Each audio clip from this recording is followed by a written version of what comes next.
Olá! Como o Espiritismo nos ajuda a entender o mundo de hoje? É isso que o nosso programa se propõe mostrar em conversa com estudiosos do Espiritismo. E para conversar conosco sobre um tema interessantíssimo que é consumismo. Prepare-se, Entre Dois Mundos está começando agora.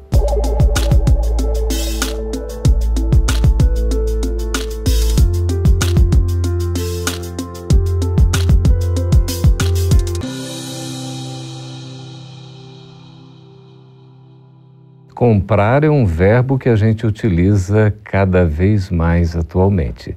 Até que ponto comprar passa a ser um consumismo e a gente consome o que de fato não é necessário, o que é supérfluo? Para conversar sobre esse assunto tão interessante, estamos recebendo aqui nos estúdios da FEB TV em Brasília as presenças de Sheila Costa, que é pedagoga, orientadora educacional. Sheila, seja muito bem-vinda. Muito obrigada. E também a presença de Antônio Júnior, que trabalha aí nessa área da divulgação do Espiritismo, no estudo sistematizado, na Federação Espírita Brasileira. Seja bem-vindo, Antônio Júnior. É um prazer estar aqui. Pois é, eu gostaria de começar perguntando para você, Sheila, e para você, Antônio Júnior, até que ponto a gente consegue distinguir o que é o consumidor do que é o consumista? Posso começar? Claro.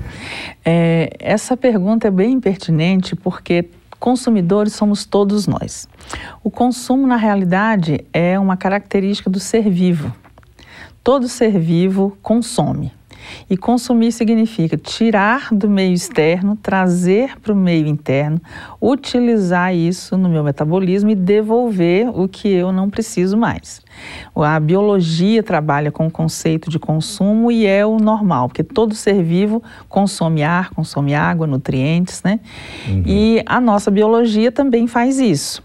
Só que mentalmente, psicologicamente, socialmente, a gente extrapola os níveis biológicos. E a gente começa a consumir como ato social, começa a consumir como ato psicológico, emocional, e aí nem respeita, né, a biologia. Tanto que a gente tem, por exemplo, os concursos de quem come mais. Que coisa. Isso é consumismo. E com certeza não é consumo, né? Porque já extrapolou, a gente não está precisando mais comer, mas para ganhar um prêmio, para ganhar dinheiro, para ganhar status, ganhar visibilidade, você continua colocando comida para dentro, que aí já não é nem alimento mais, né? O Júnior, a gente poderia dizer que nesse caso já entra então um consumismo. Sim, o consumidor ele está dentro desse processo chamado consumo. O consumo em si não é algo ruim, não é algo negativo. Na verdade, o consumo ele gera renda, ele gera trabalho, ele gera desenvolvimento econômico. A partir do momento em que saímos de uma seara do necessário para o supérfluo, aí a gente entra no que nós chamamos de consumismo. Né? Quer dizer, eu estou adquirindo, eu estou consumindo aquilo que... Será que realmente eu preciso, eu necessito daquele bem, daquele produto, ou daquele serviço? Ou eu estou comprando por moda, ou para saciar algum desejo, algo que não necessariamente eu precisaria para viver bem? Na natureza, a gente tem um controle natural, não é? Uma regulação natural. Há o consumo, como você estava falando, Sheila, mas não há o abuso. Ou existe isso de forma natural também? Na natureza só existe abuso quando a gente mesmo interfere desequilibrando isso, Isso, né? o ser humano. Isso. Por exemplo, quando os colonizadores chegaram até a Austrália, não existia lá o coelho. Mas o coelho era um animal muito consumido na culinária inglesa e ele foi levado para lá. Não havia o predador natural do coelho naquele ecossistema. Então ele cresceu abusivamente, né, e se tornou uma praga, tanto que ele já estava competindo com os seres humanos por causa do alimento. Então aí o que aconteceu? Nós mesmos desequilibramos.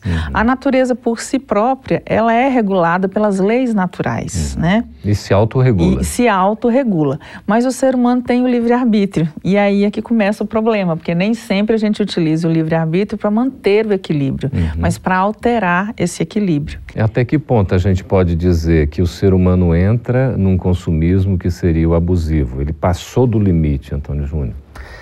Eu acredito que o ser humano ele passa desse limite, dessa linha tênue que separa o consumidor consciente do consumidor compulsivo, no momento em que aquilo começa a afetar a vida dele.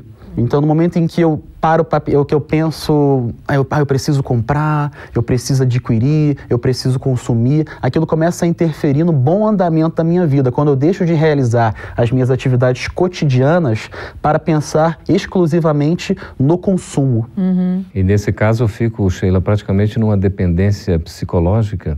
Ah, com certeza.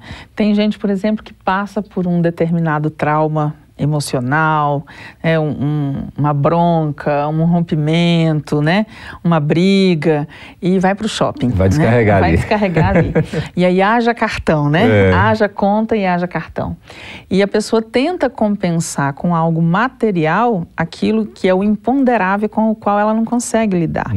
E uma coisa não regula a outra. O imponderável é o imponderável, o material é o material. Não adianta você tentar intercambiar coisas que não são da mesma natureza. Né? O buraco vai continuar ali aberto por mais coisas compradas que você coloque naquele momento, você não vai conseguir suprir, você vai voltar para casa com um problema.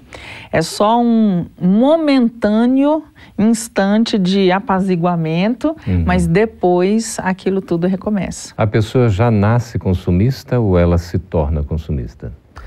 A gente tem que entender que o espírito encarnado, ele é um ser imortal. Então ele tem diversas experiências pretéritas que serviram de construção para o que ele é hoje. Então se ele hoje está consumista, isso é uma consequência de um processo de desenvolvimento do espírito, pelas escolhas que ele fez no passado e até mesmo no presente.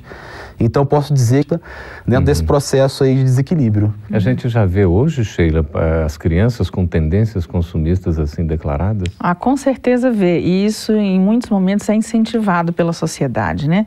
Na Coreia, por exemplo, nós temos um concurso de consumidor infantil. Crianças até 8 anos de idade, entre 5 e 8 anos, recebem um cartão para comprarem o máximo possível no mínimo de tempo. E elas ganham prêmio por conseguirem essa façanha, né? As fotos delas são publicadas e cheias de objetos em volta, por cima, por baixo. A criança está mesmo mergulhada naquele contexto das coisas que ela conseguiu comprar. Enquanto o mundo se comportar dessa forma, a mente infantil que veio para cá para se remodelar, para se reorganizar, se reformar, vai perder esse momento de aprendizado e vai continuar